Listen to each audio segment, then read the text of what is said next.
So, this Hiranyakasipu was not confident. He was thinking, he was materially puffed up, and he was thinking that he is God.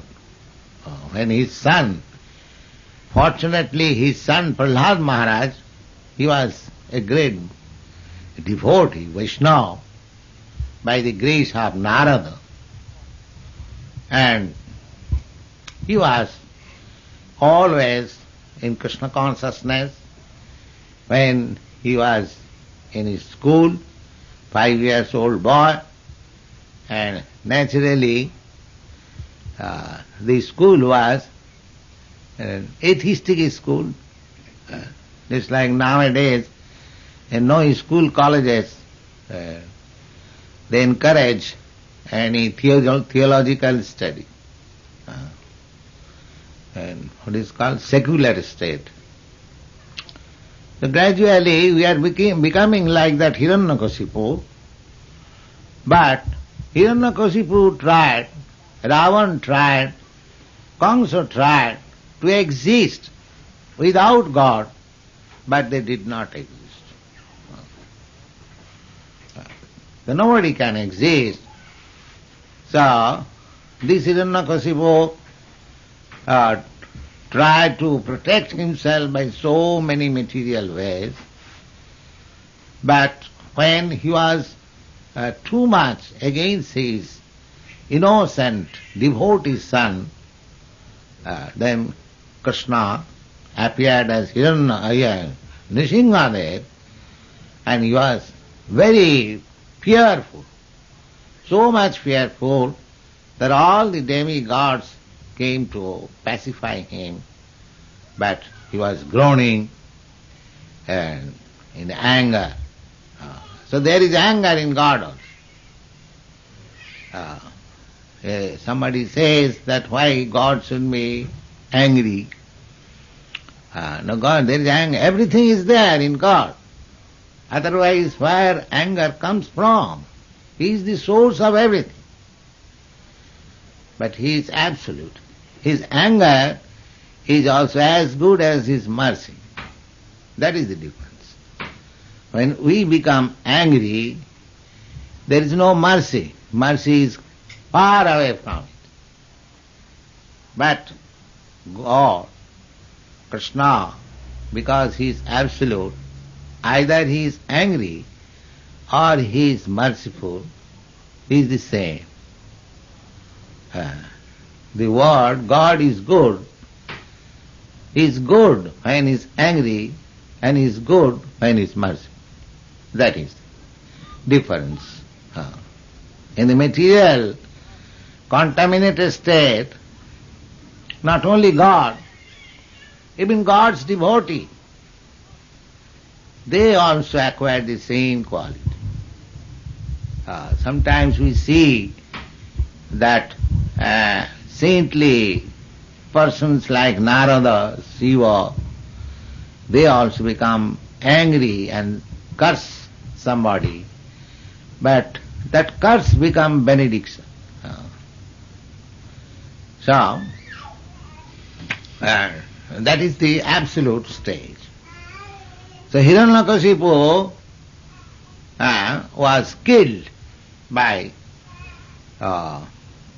Nishingadev, and everyone was afraid, very fearful that God appeared in such a fearful appearance, half lion shape and half man shape with 4 hands. So nobody could pacify him. Everyone was afraid. Then Prahlad Maharaj he was only 5 years old boy. He was requested that Nishingadev has appeared for your protection especially, so you try to pacify the Lord. So the boy was very jolly, and so he was praying this way, that Brahmadaya Suragana. Munayathu Siddhya. I see here there are so many great personalities, just like Brahma, Shiva, and Indra, Chandra, all great demigods. Brahma, the Suragana. Suragana means demigods. And Munaya, great saintly persons, sages, all of them are here. And Siddhya. Siddhya means the residents of the Siddhalok. There is a planet within this universe which is called Siddhalok. Siddhalok means there the inhabitants are so highly elevated. They are also materialists. They are also not spiritualists. But still they are materially so advanced that the description is, here in this planet we are flying in the sky and in the outer space with some machine, but there in that planet, Siddhalok, the persons are so elevated, either you call materially or spiritually. Actually they are material. These are material, that they can fly in the sky without any machine. Without any machine.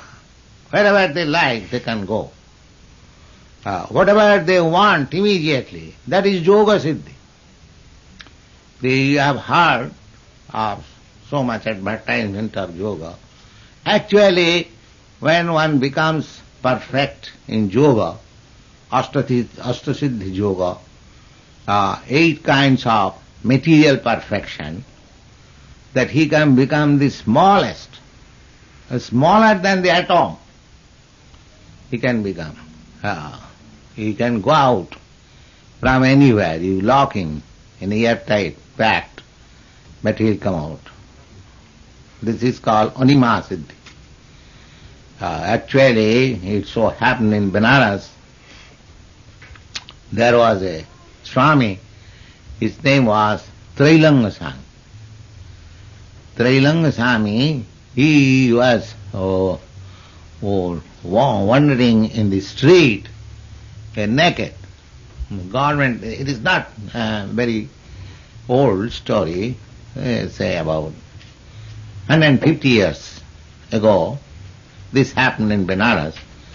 So, he was naked, yogi, and government will not allow, police will not allow.